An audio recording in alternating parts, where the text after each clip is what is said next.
ಸಂಧಾನ ವಿಫಲ ಆಯಿತು. ಸಂಧಾನ ಶೂರನಾಗಲು ಹೋಗಿದ್ದಂತಹ ಪಾಕಿಸ್ತಾನಕ್ಕೆ ಮುಖಭಂಗ ಆಯಿತು. ಅಮೆರಿಕ ಇರಾನ್ ಸಂಧಾನಕ್ಕೆ ಅಂತ ಪಾಕಿಸ್ತಾನ ಮುಂದಾಗಿತ್ತು. ಆದರೆ ಸಂಧಾನ ಫಲಪ್ರದ ಆಗದ ಹಿನ್ನೆಲೆ ಪಾಕ್ ಪ್ರಧಾನಿ ಶಹಬಾಜ್ ಶರೀಫ್ಗೆ ಭಾರಿ ಹಿನ್ನಡೆ. 21 ಗಂಟೆಗಳ ಕಾಲ ಸುದೀರ್ಘ ಮಾತುಕತೆ ನಡೀತು. ಆದರೆ ಒಮ್ಮತ ಮೂಡಲಿಲ್ಲ. ಮಾತುಕತೆ ವಿಫಲ ಅಂತ ಜೆಡಿ ವ್ಯಾನ್ಸ್ ಕೂಡ ಬೇಸರವನ್ನ ಹೊರಹಾಕಿದ್ರು. ವ್ಯಾನ್ಸ್ ನೇತೃತ್ವದ ಅಮೆರಿಕನ್ ತಂಡ ವಾಪಸ್ಸಾಯಿತು. ಪಾಕ್ ನೇತೃತ್ವದಲ್ಲಿ ನಡೆದಿದ್ದಂತಹ ಈ ಸಂಧಾನ ಮಾತುಕತೆ ಹೆಜ್ಜೆ ಹೆಜ್ಜೆಗೂ ಕೂಡ ಭಾರಿ ಬಿಲ್ಡಪ್ಗಳನ್ನು ಕೊಡ್ತಾ ಬರಲಾಗಿತ್ತು. ಹಸೆ ಮುನೀರ್ ಸೂಟ್ ಧರಿಸಿ ವ್ಯಾನ್ಸ್ ಬರಮಾಡ್ಕೊಂಡಿದ್ರು. ಶಿಷ್ಟಾಚಾರ ಬದಿಗೊತ್ತಿ ಸೂಟ್ನಲ್ಲಿ ಮಿಂಚಿದ್ರು ಮುನೀರ್. ಜಾಗತಿಕ ಮಟ್ಟದಲ್ಲಿ ಬಹಳ ದೊಡ್ಡ ಚರ್ಚೆಗೆ ಕಾರಣ ಆಗಿದ್ದಂತಹ ಈ ಒಂದು ಸಂಧಾನ ಸಭೆ ಈಗ ವಿಫಲ ಅನ್ನೋದಿದೆಯಲ್ಲ, ಅದು ಪಾಕಿಸ್ತಾನಕ್ಕೂ ತೀವ್ರ ಮುಖಭಂಗವನ್ನು ತಂದಿದೆ. ಜೊತೆಗೆ ಜಾಗತಿಕವಾಗಿ ಮತ್ತಷ್ಟು ಆತಂಕವನ್ನು ಕೂಡ ಮೂಡಿಸ್ತಾ ಇದೆ. ಪ್ರಮುಖವಾದಂತಹ ಅಮೆರಿಕದ ಷರತ್ತುಗಳೇನಿತ್ತು ಅದಕ್ಕೆ ಇರಾನ್ ಒಪ್ಪಲಿಲ್ಲ. ಹಾಗಾಗಿ ಈ ಒಂದು ಸಂಧಾನ ವಿಫಲ ಆಗಿದೆ. ಆದರೆ ಮತ್ತೊಂದು ಫೈನಲ್ ಆದಂತಹ ಒಂದು ಆಫರ್ ಕೊಡ್ತಾ ಇದ್ದೀವಿ, ಸರಳವಾದಂತಹ ಒಂದು ಆಫರ್, ಅದಕ್ಕೂ ಒಪ್ಕೊಂಡ್ರೆ ಆಯಿತು ಅಂತ ವ್ಯಾನ್ಸ್ ನುಡಿದಿದ್ದಾರೆ. ಆ ಒಪ್ಪಂದ ಏನು, ಆ ಒಂದು ಆಫರ್ ಏನು, ಅದಕ್ಕೆ ಇರಾನ್ ಯಾವ ರೀತಿಯಲ್ಲಿ ಸ್ಪಂದಿಸುತ್ತೆ, ಇದು ಈಗ ಕುತೂಹಲಕ್ಕೆ ಕಾರಣ ಆಗಿದೆ. ಕದನ ವಿರಾಮ ಅಂತ ಅನ್ನೋದು 2 ವಾರಗಳ ಕಾಲಕ್ಕೆ ಏನು ನಡೆದಿತ್ತು, ಅಷ್ಟರಲ್ಲಾಗಲೇ ಈಗ ಮಾತುಕತೆ ವಿಫಲ ಆಗಿರೋದು. ಇವಾಗ ಪಾಕಿಸ್ತಾನ ಪ್ರತಿಕ್ರಿಯೆ ಕೊಡ್ತಾ ಇದೆ. ಕದನ ವಿರಾಮ ಕಾಯ್ದುಕೊಳ್ಳೋದು ಕಡ್ಡಾಯ ಅಂತ ಪಾಕಿಸ್ತಾನ ವಿದೇಶಾಂಗ ಸಚಿವ ಇಶಾಕ್ದಾರ್ ಪ್ರತಿಕ್ರಿಯೆ ಕೊಡ್ತಿದ್ದಾರೆ. ವಾಷಿಂಗ್ಟನ್ ಮತ್ತು ಟೆಹರಾನ್ ಕದನ ವಿರಾಮ ಒಪ್ಪಂದ ಎತ್ತಿ ಹಿಡಿಬೇಕು. ಎರಡೂ ಕಡೆಯವರು ಕದನ ವಿರಾಮವನ್ನು ಮುಂದುವರಿಸೋದಕ್ಕೆ ತಮ್ಮ ಬದ್ಧತೆಯನ್ನು ಎತ್ತಿ ಹಿಡಿಯೋದು ಕಡ್ಡಾಯವಾಗಿದೆ. ಸಂಧಾನ ವಿಚಾರದಲ್ಲಿ ಪಾಕಿಸ್ತಾನ ತನ್ನ ಪಾತ್ರವನ್ನು ನಿರ್ವಹಿಸಿದೆ. ಮುಂದೆ ಕೂಡ ಪಾಕಿಸ್ತಾನ ತನ್ನ ಪಾತ್ರವನ್ನು ನಿರ್ವಹಿಸುತ್ತೆ ಅಂತ ವಿದೇಶಾಂಗ ಸಚಿವರು ಪ್ರತಿಕ್ರಿಯೆಯನ್ನು ಕೊಟ್ಟಿದ್ದಾರೆ. ಬಗ್ಗೆ ಮಾತನಾಡ್ತಾ ಹೋಗೋಣ. ರವಿ ಜೋಶಿ ಅವರು ಕೂಡ ನಮ್ಮೊಂದಿಗಿರುವಂಥದ್ದು. ರವಿ ಜೋಶಿ ಅವರೇ, ನಾವು ನೋಡ್ತಾ ಇದ್ದೀವಿ 1979 ಆದ ಮೇಲೆ ನಡೆದಂತಹ ಬಹಳ ಮಹತ್ವದ ಒಂದು ಮಾತುಕತೆ ಇರಾನ್ ಮತ್ತು ಅಮೆರಿಕಾದ ನಡುವೆ. ಪಾಕಿಸ್ತಾನ ಅದಕ್ಕೆ ವೇದಿಕೆಯಾಯಿತು. ಆದರೆ ಆರಂಭದಲ್ಲೇ ಒಂದಿಷ್ಟು ಸೂಚನೆ ಸುಳಿವುಗಳು ಸಿಗ್ತಾ ಇತ್ತು, ಇದು ನಿಜಕ್ಕೂ ಕೂಡ ಫಲ ಕೊಡುತ್ತಾ ಅಂತ. ಈಗ 21 ಗಂಟೆಗಳ ಮಾತುಕತೆ ಫಲ ಕೊಡಲಿಲ್ಲ. ಮುಂದೆ ಈಗ ಫೈನಲ್ ಆಫರ್ ಏನು ಕೊಟ್ಟಿದ್ದಾರೆ, ಅದಕ್ಕೇನಾದರೂ ಇರಾನ್ ಒಪ್ಕೊಳ್ಳುವಂಥ ಚಾನ್ಸಸ್ ಇದೆಯಾ? ಈ ಎರಡೂ ಕಡೆಗಳ ಷರತ್ತುಗಳನ್ನು ಗಮನಿಸ್ತಾ ಹೋದರೆ ಯಾರು ಯಾರಿಗೂ ಒಪ್ಪಿಗೆ ಸೂಚಿಸುವಂತ ಒಂದು ಆ ಅವಕಾಶವೇ ಸಿಗಲ್ವಾ ಅಂತ ಅನಿಸ್ತಿದೆ ಅಂತ. ಹೌದು, ಈಗ ಮೊದಲೇ ಈಗ ಈ ಸೀಸ್ ಫೈರ್ ನೆಗೋಷಿಯೇಷನ್ಸ್ ಶುರು ಮಾಡೋಕ್ಕಿಂತ ಮುಂಚೆನೆ ಬಹಳಷ್ಟು ಕಠಿಣ ಪರಿಸ್ಥಿತಿಯಿಂದ ಇರಾನ್ ಮತ್ತು ಅಮೆರಿಕ ಎರಡೂ ದೇಶಗಳು ಈ ಸಂಬಂಧಕ್ಕೆ ಬಂದಿದ್ದೆವು. ಓಕೆ, ಮೊದಲು ಟ್ರಂಪ್ ವೈಟ್ ಹೌಸ್ನಿಂದ 15 ಪಾಯಿಂಟ್ ಕಳಿಸಿದ್ರು ಇರಾನ್ಗೆ, ಅದು ಇರಾನ್ ಒಪ್ಕೊಳ್ಳಿಲ್ಲ. ಆಮೇಲೆ Iran 10 point plan of action ಕಳಿಸಿದ್ರು. ಅದನ್ನು Trump okay this can be a frame work for negotiation ಅಂತ ಹೇಳಿ ಶುರು ಮಾಡಿದರು. ಈಗ ಶುರು ಮಾಡೋಕ್ಕಿಂತ ಮುಂಚೆನೆ ಬಹಳಷ್ಟು ಒಂದು ಪ್ರಾಬ್ಲಮ್ ಶುರು ಆಯಿತು. ಈಗ ಈ ಇಸ್ರೇಲ್ ಲೆಬನಾನ್ ಮೇಲೆ ಅಟ್ಯಾಕನ್ನು ನಿಲ್ಲಿಸ್ತಾ ಇದ್ದಿಲ್ಲ. ಅದರಿಂದ ಇರಾನ್ಗೆ ಬಹಳಷ್ಟು ಸಂಕಟವಾಯಿತು. ಅದು ಹೇಳಿದ್ರು, ನಾನು ಇಸ್ರೇಲು ಲೆಬನಾನ್ ಮೇಲೆ ಯುದ್ಧ ವಿರಾಮ ಮಾಡೋ ತನಕ ನಾವು ಟಾಕ್ಸ್ ಶುರುವೇ ಮಾಡೋಲ್ಲ ಅಂತ ಹೇಳಿದ್ರು. ಅದು ಮೊದಲನೇ ಕಂಡೀಷನ್. ಆಮೇಲೆ ಎರಡನೇ ಕಂಡೀಷನ್ ಹೇಳಿದ್ರು, ನಮ್ಮ ಅಸೆಟ್ಸ್ ಎಲ್ಲ ಅಮೆರಿಕನ್ ಬ್ಯಾಂಕ್ಸ್ನಲ್ಲಿ ಏನಿದೆ ಅದನ್ನೆಲ್ಲ ಅನ್ಫ್ರೀಸ್ ಮಾಡೋ ತನಕ ನಾವು ಟಾಕ್ಸ್ ಶುರು ಮಾಡೋಲ್ಲ ಅಂತ ಹೇಳಿದ್ರು. ಈ ಎರಡು condition parliamentary speaker Mohammed Bagher Khalifa ತಮ್ಮ ಎಕ್ಸ್ ಪ್ಲಾಟ್ಫಾರ್ಮ್ನಲ್ಲಿ ಟ್ವೀಟ್ ಮಾಡಿದರು. ಅದಾದಮೇಲೆ ಬಹಳಷ್ಟು ಸಂಶಯ ಬಂತು, ಇದು ಮಾತುಕತೆ ನಡೀತಿದ್ದೋ ಇಲ್ವೋ, ಅಥವಾ ಇದು ಮಾತುಕತೆ ಶುರುವಾಗೋ ಮುಂಚೆನೇ ಫೇಲ್ ಆಗುತ್ತೋ ಅಂತ. ಎನಿವೇ ಅದು ಮಾತುಕತೆ ಶುರುವಾಯಿತು. ನಿನ್ನೆ ಸಾಯಂಕಾಲ ಜೆ ಡಿ ವ್ಯಾನ್ಸ್ ಬಂದಿದ್ದರು. ಅಲ್ಲಿಂದ this was the most high level talks ನೀವು ಹೇಳಿದ ಪ್ರಕಾರ. ಅದರಲ್ಲಿ ಮುಖ್ಯವಾದ ಪ್ರಶ್ನೆ ಏನಂದ್ರೆ, ಈಗ ಅಮೆರಿಕನ್ ಕಂಡೀಷನ್ಸ್ 5-6 ಇದೆ. ಓಕೆ, ಒಂದು Iran should give up it's nuclear option. Okay, ಅದು ಭಾಳ ಕಷ್ಟ ಏನಲ್ಲ, ಇರಾನಿಗೆ ಇರಾನ್ ಒಪ್ಕೊಳ್ಳುತ್ತೆ. ಬಟ್ ಈ ವಾರ್ ಆದಮೇಲೆ ಇರಾನ್ ತನ್ನ ನ್ಯೂಕ್ಲಿಯರ್ ಆಪ್ಷನ್ನ ಎಕ್ಸಾಮಿನ್ ಮಾಡುತ್ತೆ. ಓಕೆ, ಅದಕ್ಕೋಸ್ಕರ ಸ್ವಲ್ಪ ಅದ್ರ ಬಗ್ಗೆ ಕೂಡ ಸ್ವಲ್ಪ ಒಂದಷ್ಟು ವಿಮರ್ಶೆ ಮಾಡ್ಬೇಕು ನಾವು ಆಮೇಲೆ. ಓಕೆ, ಸೆಕೆಂಡ್ ಪಾಯಿಂಟ್ ಏನಂದ್ರೆ, ಸ್ಟೇಟ್ ಆಫ್ ಹಾರ್ಮುಜನ್ನ ನೀವು ಫ್ರೀ ಪ್ಯಾಸೇಜ್ಗೆ ತೆಗಿಬೇಕು ಅಂತ. ಈಗ state of Hormuz was not at all a war objective when Trump declared war on Iran. ಈಗ ಅದು ಮೋಸ್ಟ್ ಇಂಪಾರ್ಟೆಂಟ್ ವಾರ್ ಆಬ್ಜೆಕ್ಟಿವ್ ಆಗುತ್ತೆ ಅಮೆರಿಕ. ಅದರಿಂದ ಈಗ ಏನು ಗೊತ್ತಾಗುತ್ತೆ ನಮಗೆ, ಈ ಟಾಕ್ಸ್ ಹೋಗಿರುವಾಗ ಇರಾನ್ ಬಹಳ ಪ್ರಬಲವಾದ ದೇಶವಾಗಿ ಈ ನೆಗೋಸಿಯೇಷನ್ಗೆ ಬಂದಿದೆ. ಈಗ ಮೊದಲು ಇರಾನ್ ಬಹಳ ವೀಕ್ ಆಗಿತ್ತು. ಈಗ ಈ state of Hormuz has become a most powerful weapon Iran ಕೈಯಲ್ಲಿ. ಸೊ ಅದರಿಂದ Iran is now going into the talks with a very strong hand. America is coming into the talks with a weaker hand. And Israel is not there on the talks at all. That's a Israel is very important. Israel's absence is very important. Okay. So ಈಗ Israel America ಏನ್ ಹೇಳ್ತಾ ಅದನ್ನ ಒಪ್ಕೊಳ್ಳೇಬೇಕು. ಆದ್ರೆ ಇದು but ನೆಟನ್ಯಾಹು Lebanon ಮೇಲೆ bomb ಮಾಡ್ತಾ ಇದ್ರು. But ನಿನ್ನೆ ಮಧ್ಯಾಹ್ನ ಸಾಯಂಕಾಲದ ತನಕ ಆ ಬಾಂಬ್ ನಿಲ್ಲಿಸುವ ಸಮಾಚಾರ ಬಂತು. ಬಟ್ ಈಗ ಮತ್ತೆ ವಾರ್ನಿಂಗ್ ಕೊಟ್ಟಿದ್ದಾರೆ ಸರ್ ಅವರು. ಮತ್ತೆ ಈಗ ವಾರ್ನಿಂಗ್ ಕೊಟ್ಟಿರುವಂತದ್ದು ನೆತನ್ಯಾಹು, ನಾವು ಇರಾನ್ ಅನ್ನ ಸರ್ವನಾಶ ಮಾಡ್ತೀವಿ ಅನ್ನುವಂತಹ ಹೇಳಿಕೆಯನ್ನ ಕೊಡ್ತಿದ್ದಾರೆ. ಇದನ್ನು ಗಮನಿಸ್ತಾ ಹೋದ್ರೆ ಇದು ಮತ್ತಷ್ಟು ಗಂಭೀರ ಸ್ವರೂಪ ಪಡೆಯುವಂತ ಎಲ್ಲಾ ಲಕ್ಷಣ ಕಂಡು ಬರ್ತಾ ಇದೆ. ವಾಟ್ ನೆಕ್ಸ್ಟ್ ಅನ್ನೋದು ಬಹಳ ದೊಡ್ಡ ಪ್ರಶ್ನೆ ಅಂತ. ಹೌದು, ಇಲ್ಲಿ ನೋಡಿ, ಈಗ ಇದರಲ್ಲಿ ಈಗ ಅಮೆರಿಕ ಮತ್ತು ಇಸ್ರೇಲ್ ಎರಡು ಪಾರ್ಟೀಸ್ ನಲ್ಲಿ the more aggressive partner is Israel. ಅದರಲ್ಲಿ ಸಂದೇಹನೇ ಇಲ್ಲ. Okay, and in fact, America was not a partner in the war at all in the beginning. But America became a partner because to prevent Israel's aggression getting into further aggravating situation in the West Asia. Correct. Okay, so ಈಗ ಟ್ರಂಪ್ಗೆ ಈಗ war ಆಗಲೇ he is already suffering from war weariness. ಅವರಿಗೆ war ಫಟಿಗ್ ಶುರುವಾಗಿದೆ. ಈ ವಾರಿಂದ ಆದಷ್ಟು ಬೇಗ ಹೊರಗೆ ಬರಬೇಕು ಅಂತ ಅವ್ರ ವಿಚಾರ. ಸೊ ಅವರು ಈಗ ಕೇವಲ ಈಗ ಸ್ಟ್ರೇಟ್ ಆಫ್ ಹಾರ್ಮುಜ್ ಓಪನ್ ಮಾಡಿ ಅಲ್ಲಿ ಸಿಕ್ಕಾಕೊಂಡಿರೋ ಒಂದು 600 ಶಿಪ್ಸ್ ಫ್ರೀ ಪ್ಯಾಸೇಜ್ ಕೊಟ್ಬಿಟ್ರೆ ಅವ್ರಿಗೆ I have one the war ಅಂತ ಅವರು ಡಿಕ್ಲೇರ್ ಮಾಡಿ ಅವರು ಹೊರಗೆ ಬರ್ತಾರೆ. ಬಟ್ ಅದ್ರ ಮೇಲೆ ಈಗ ಇರಾನ್ ಅಷ್ಟು ಬೇಗ ಬಿಡುದಿಲ್ಲ. ರೈಟ್. ಇರಾನ್ ಕೈಯಲ್ಲಿ ಒಂದು ದೊಡ್ಡ ವೆಪನ್ ಸಿಕ್ಕಿದಾವೆ. ನಿಜ. ಸೊ ಅದಕ್ಕೋಸ್ಕರ ಅವ್ರು ತಮ್ಮ ಈಗ ಅದನ್ನ ನಿಜ ಸರ್. ಬಹುಶಃ ಈ ವೆಪನ್ ಸಿಕ್ಕಿದ್ರಿಂದಾಗಿ ಈಗ ನಮಗೆ ಇರುವಂತದ್ದು ಬಹಳ ದೊಡ್ಡ ಹೊಡೆತ. ಯಾಕಂದ್ರೆ ತೈಲ ಅಭಾವ ಎಲ್ಲೆಡೆ ಕಾಡ್ತಾ ಇದೆ. ಭಾರತಕ್ಕೂ ಕೂಡ ಅಂತದೊಂದು ಹೊಡೆತ ಸಿಗಲಿದೆ.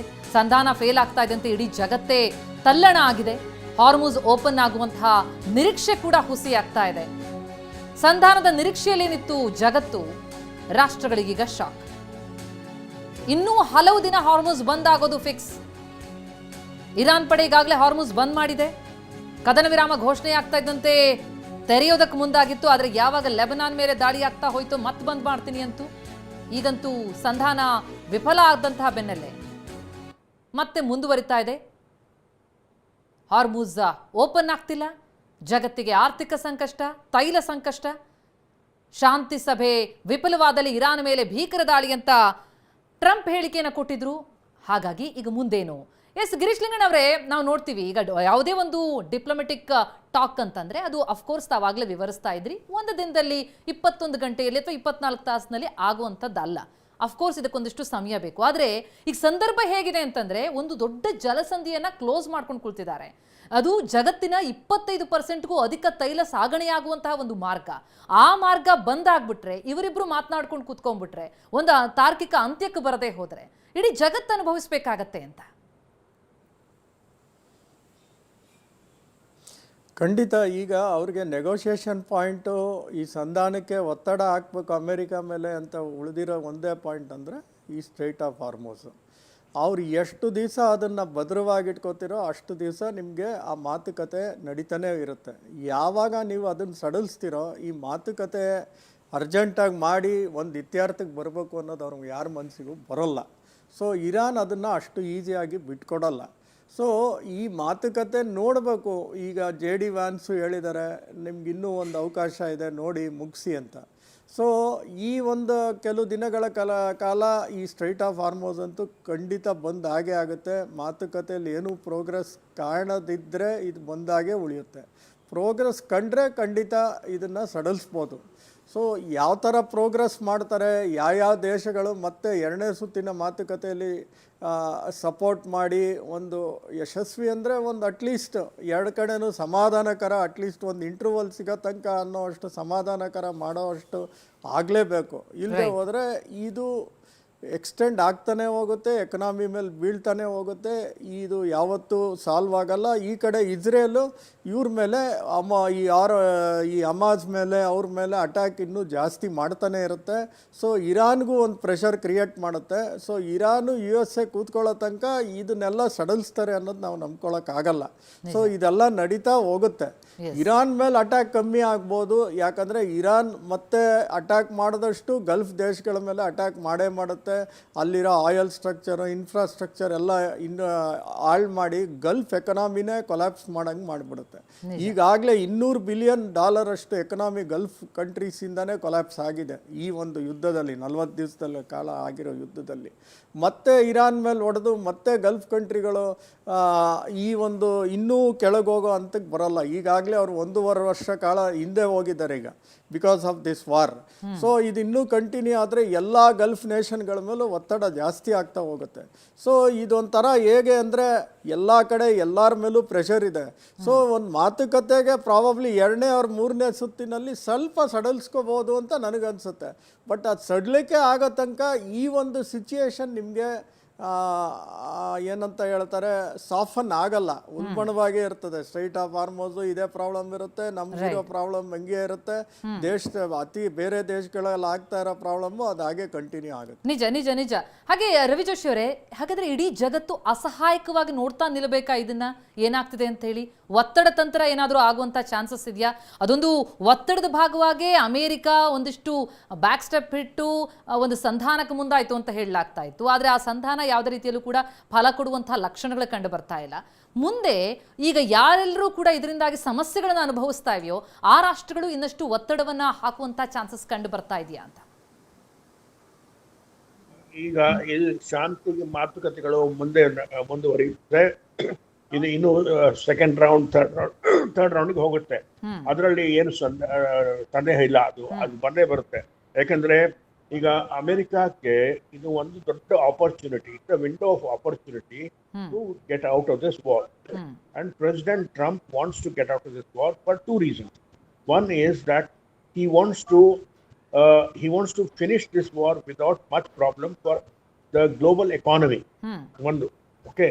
ಇನ್ನೊಂದು, ಅಮೆರಿಕನ್ ಎಲೆಕ್ಷನ್ಸ್ ಬರ್ತದೆ ನವೆಂಬರ್ನಲ್ಲಿ. ಅದರಲ್ಲಿ ಅವರಿಗೆ ಬಹಳಷ್ಟು ಒತ್ತಡ ಇದೆ. ಇದು ನೀವು ಯಾಕಂದ್ರೆ ಅವರು ಮೊದಲೇ ಹೇಳಿದ್ದು ನಾನು ವಾರ್ಗೆ ಹೋಗೋದಿಲ್ಲ ಅಂತ. I am not going to declare war against any country. ಅದರಿಂದ ಅವ್ರ ಮೆಗಾ ಕಾನ್ಸ್ಟಿಟ್ಯೂಯೆನ್ಸಿನೇ ಬಿಲ್ಡಪ್ ಮಾಡಿದ್ರು ಅವರು.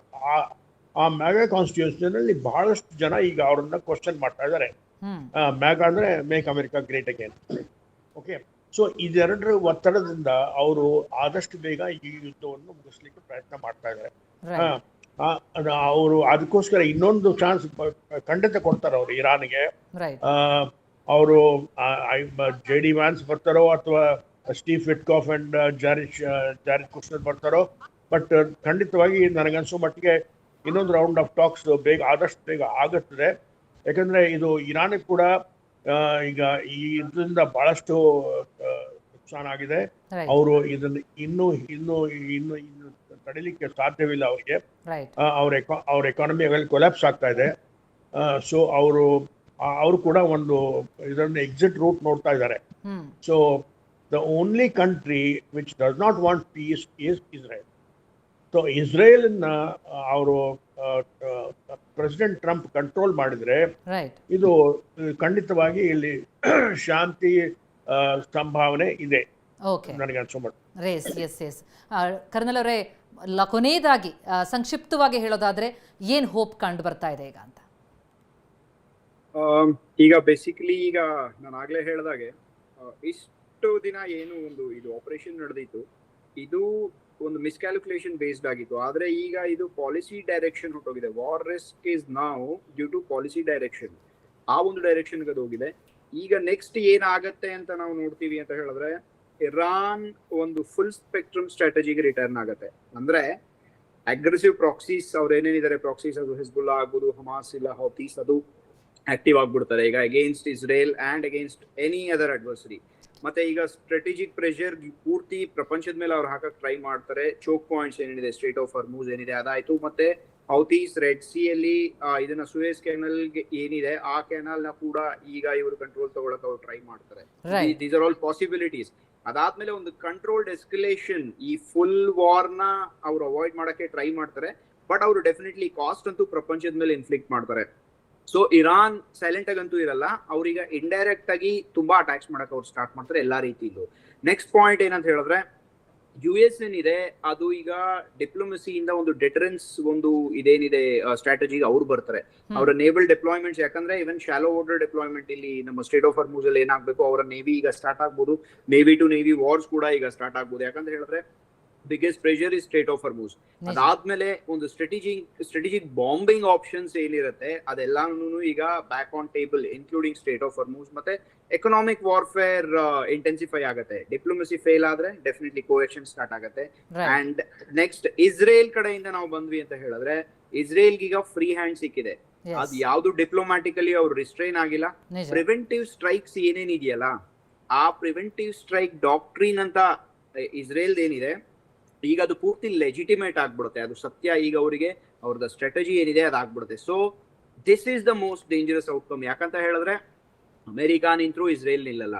ಸೊ ನಾನು ಆಗ್ಲೇ ಹೇಳಿದಾಗೆ ಗ್ಲೋಬಲ್ ಇಂಪ್ಲಿಕೇಶನ್ ನೋಡಿದ್ರೆ, ಇದು ನಾನು ಇನ್ 1 ನಿಮಿಷ ತಗೋತೀನಿ. ಗ್ಲೋಬಲ್ ಇಂಪ್ಲಿಕೇಶನ್ ನಾವು ನೋಡಿದ್ವಿ ಅಂತ ಹೇಳಿದ್ರೆ, ಸ್ಟೇಟ್ ಆಫ್ ಹಾರ್ಮುಜ್ ಈಗ ಸೆಂಟರ್ ಆಫ್ ಗ್ರಾವಿಟಿ ಆಗತ್ತೆ. ಅದ್ರ ಬಗ್ಗೆ ಜಾಸ್ತಿ ನಾವು ಹೇಳೋಷ್ಟಿಲ್ಲ. ಆಯಿಲ್ ಪ್ರೈಸಸ್ ಸ್ಕೈ ರಾಕೆಟ್ ಆಗ್ಬಿಡುತ್ತೆ. ಮಲ್ಟಿ ಫ್ರಂಟ್ ವಾರ್ ರಿಸ್ಕ್ ಏನಿದೆ, ಲೆಬನನ್ ಮತ್ತೆ ಹೌತೀಸ್, IRGC ಇನ್ ಸಿರಿಯಾಲು ಇದೆ. ಸೊ ಇಸ್ರೇಲ್ ಮೇಲೆ ಇವರೆಲ್ಲರೂ ಒಟ್ಟಿಗೆ ಅಟ್ಯಾಕ್ ಮಾಡಬಹುದು. ಅಂಡ್ ಲಾಸ್ಟ್ಲಿ ಈಗ ಒಂದು ಶಾಡೋ ವಾರ್ ಅಂತ ಹೇಳ್ಬಿಟ್ಟು ನಾವೇನ್ ಕರಿತೀವಲ್ಲ, ರಷ್ಯಾ ಏನಿದೆ ಆಯಿಲ್ ಸ್ಪೈಕ್ ಇಂದ ಬೆನಿಫಿಟ್ ಆಗುತ್ತೆ. ಚೈನಾ ಈ ಒಂದು ಸಪ್ಲೈ ಚೈನ್ ಲೆವರೇಜ್ ಮಾಡ್ಕೊಳಕ್ ಟ್ರೈ ಮಾಡುತ್ತೆ. ಅಮೆರಿಕ ಓವರ್ ಸ್ಟ್ರೆಚ್ ಆಲ್ರೆಡಿ ಆಗಿದೆ, ಅವ್ರು ಇನ್ನೂ ಸ್ಟ್ರೆಚ್ ಆಗ್ತಾರೆ. So this is no longer regional, it is already geostrategic competition. Global ಲೆವೆಲ್ಗೆ ವಾರ್ ರೀಚ್ ಆಗ್ಬಿಟ್ಟಿದೆ ಆಗ್ಲೇ. ಎಸ್, ಈಗ ಒಟ್ಟಾರೆ ಹಾರ್ಮುಜ್ ಜಲಸಂಧಿ ಈಗ ಬಹಳ ದೊಡ್ಡದಾದಂತಹ ಟಾಕಿಂಗ್ ಪಾಯಿಂಟ್. ಅದನ್ನ ಓಪನ್ ಮಾಡೋದಕ್ಕೆ ಅಖಾಡಕ್ಕೆ ಇಳಿದಿರುವಂಥದ್ದು ಅಮೆರಿಕ. ಹಾರ್ಮುಜ್ ಜಲಸಂಧಿಗೆ ಅಮೆರಿಕದ 2 ಯುದ್ಧ ನೌಕೆಗಳು ಲಗ್ಗೆಯಿಟ್ಟಿವೆ. ಅಮೆರಿಕದ 2 ಯುದ್ಧ ನೌಕೆಗಳು ಆ ಕಡೆ ಹಾದು ಹೋಗಿರೋ ಬಗ್ಗೆ ಮಾಹಿತಿಗಳು ಲಭ್ಯ ಆಗ್ತಾ ಇದೆ. ಕ್ಷಿಪಣಿ ವಿಧ್ವಂಸಕಗಳನ್ನ ಹೊತ್ತು ಸಾಗಿರುವಂತಹ ಅಮೆರಿಕದ ಯುದ್ಧ ನೌಕೆಗಳು. ಅಮೆರಿಕ ಮೂಲಗಳನ್ನ ಆಧರಿಸಿ ದಿ ವಾಲ್ ಸ್ಟ್ರೀಟ್ ಜರ್ನಲ್ ವರದಿಯನ್ನ ಮಾಡ್ತಾ ಇರುವಂಥದ್ದು. ಹೀಗಾಗಿ ಟ್ರಂಪ್ ಕೂಡ ಈ ಬಗ್ಗೆ ಟ್ರೂತ್ನಲ್ಲಿ ಪೋಸ್ಟ್ ಹಾಕಿದ್ದಾರೆ.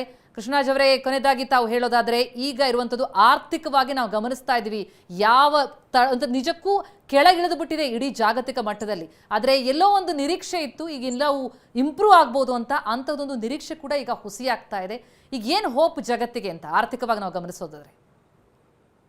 ಯಾವುದೇ ಯುದ್ಧ ಅದು ಗೆಲ್ಲೋಕೆ ಯಾರಿಗೂ ಸಾಧ್ಯ ಇಲ್ಲ. ಯುದ್ಧ it is A completely destructive ಆರ್ಥಿಕವಾಗಿ, ಮತ್ತೆ ಈವನ್ ಎನ್ವಿರಾನ್ಮೆಂಟ್ ದೃಷ್ಟಿಯಿಂದನೂ ಕೂಡ ಪ್ರಪಂಚದಲ್ಲಿ ಶಾಂತಿಗೆ ಹೆಚ್ಚು ಪ್ರಾಶಸ್ತ್ಯ ಇರುವಂಥದ್ದು.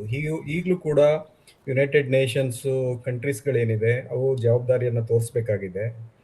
ಮತ್ತೆ ಈ ಒಂದು ಅಮೆರಿಕ ಒಂದು ಯುದ್ಧ ಮಾಡಲಿಕ್ಕೆ ಕಾರಣ ಈ ಒಂದು ಇಂಟರ್ನಲ್ ರೀಸನ್ಸು ಮತ್ತೆ ಎಕ್ಸ್ಟರ್ನಲ್ ರೀಸನ್ಸ್. ಇಂಟರ್ನಲ್ ರೀಸನ್ಸು ಅಲ್ಲಿ ಆಗ್ತಾ ಇರುವಂತ ಅಮೆರಿಕದಲ್ಲಿ ನೋ ಕಿಂಗ್ ಎಜಿಟೇಷನ್ ಇರ್ಬೋದು, ಮತ್ತೆ ಇಸ್ರೇಲ್ನ ಒಂದು ಒತ್ತಡಕ್ಕೋಸ್ಕರ ಯುದ್ಧವನ್ನು ಸ್ಟಾರ್ಟ್ ಮಾಡ್ತು. ಬಟ್ ಇರಾನ್ ಶಕ್ತಿ ಇರುವಂತದ್ದು ಎನರ್ಜಿ ಮತ್ತೆ ಅದರಲ್ಲಿ ಇರುವಂತಹ ನ್ಯೂಕ್ಲಿಯರ್ ಕೇಪಬಿಲಿಟಿ, ಅವರು ಕೂಡ ಥ್ರೆಟನ್ ಮಾಡ್ತಾ ಇದ್ದಾರೆ.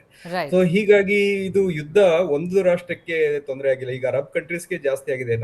ನಾವು ನೋಡೋ ದೃಷ್ಟಿಕೋನ ಹೇಗಿದೆ ಅಂತಂದ್ರೆ, ನಮ್ಗೆ LPG ಬರ್ತಾ ಇಲ್ಲ ಅಥವಾ ಆಯಿಲ್ ಬರ್ತಾ ಇಲ್ಲ, ಅದರಿಂದ ತೊಂದರೆ ಆಗ್ತಾ ಇದೆ ವೆಸ್ಟರ್ನ್ ಕಂಟ್ರೀಸ್ಗೆ ಅಥವಾ ಏಷ್ಯನ್ ಕಂಟ್ರೀಸ್ಗೆ ಅಂತ. ಬಟ್ ಅರಬ್ ಕಂಟ್ರೀಸ್ಗೆ ಜಾಸ್ತಿ ತೊಂದರೆ ಆಗಿರುವಂತದ್ದು, ಅಲ್ಲಿಗೆ ಆಹಾರ ಹೋಗ್ತಾ ಇಲ್ಲ, ಅಲ್ಲಿ ಆಹಾರದ ಬೆಲೆಗಳು ತುಂಬಾ ಆಗಿರುವಂತದ್ದು ನೋಡ್ಬೋದು. ಅಲ್ಲಿ ಸ್ಟಾಕ್ ಪೈಲಿಂಗ್ ಮಾಡ್ತಾ ಇರುವಂತದ್ದು, ಕಡಿಮೆ ಹೆಚ್ಚು ವಸ್ತುಗಳನ್ನ ಸ್ಟಾಕ್ ಪೈಲಿಂಗ್ ಮಾಡ್ತಾ ಇದ್ದಾರೆ. ಅಲ್ಲಿ ಆರೋಗ್ಯ ಹಾಳಾಗ್ತಾ ಇದೆ, ಫುಡ್ ಇಂಟೇಕ್ ಕಡಿಮೆ ಆಗ್ತಾ ಇದೆ.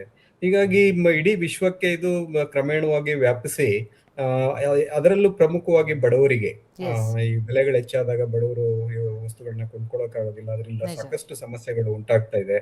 ಅದರಿಂದ ಒಂದೇ ಒಂದು ಭವಿಷ್ಯ ಏನು ಪ್ರಪಂಚಕ್ಕೆ ಅಂತಂದ್ರೆ, ಯುನೈಟೆಡ್ ನೇಷನ್ಸ್ ಅದು ಅದರ ಮೊದಲನೇ ಪರ್ಪಸ್ ಅಥವಾ ಆಬ್ಜೆಕ್ಟಿವ್ ಏನಂತಂದ್ರೆ, ಮುಂದೆ ಆಗುವಂತ ಯುದ್ಧಗಳನ್ನ ನಿಲ್ಸೋದು ಅಂತ 1945 ಸ್ಥಾಪನೆ ಆದಂತದ್ದು. ಅದರ ಒಂದು ಆಬ್ಜೆಕ್ಟಿವ್ ನ ಅದು ಅರ್ಥಕೊಂಡು ಈಗ ವರ್ಲ್ಡ್ ಏನು ಡಿಸ್ಟ್ರಕ್ಷನ್ಗೆ ಹೋಗ್ತಾ ಇದೆ ಅದನ್ನ ತಪ್ಪಿಸಬೇಕಾಗಿದೆ. Yes, thank you so much sir. ಎಲ್ರಿಗೂ ಕೂಡ ಚರ್ಚೆಯಲ್ಲಿ ಭಾಗಿಯಾಗಿದ್ದಕ್ಕೆ ಥ್ಯಾಂಕ್ ಯು ಸೋ ಮಚ್. ನಿಜಕ್ಕೂ ಸಂಧಾನ ಏನೋ ವಿಫಲ ಆಯಿತು, ಮತ್ತೊಂದು ಸುತ್ತಿನ ಮಾತುಕತೆ ಏನು ನಡಿಬಹುದು, ಆದರೆ ಮುಂದಿನ ಹಂತದಲ್ಲಿ ಇಡೀ ಜಗತ್ತಿಗಾಗಿರುವಂತಹ ಈ ಆರ್ಥಿಕ ಸಂಕಷ್ಟ ಬಗೆಹರಿಯೋದು ಯಾವಾಗ ಅನ್ನೋದು ಈಗ ಸದ್ಯದ ಬಿಗ್ ಪ್ರಶ್ನೆ.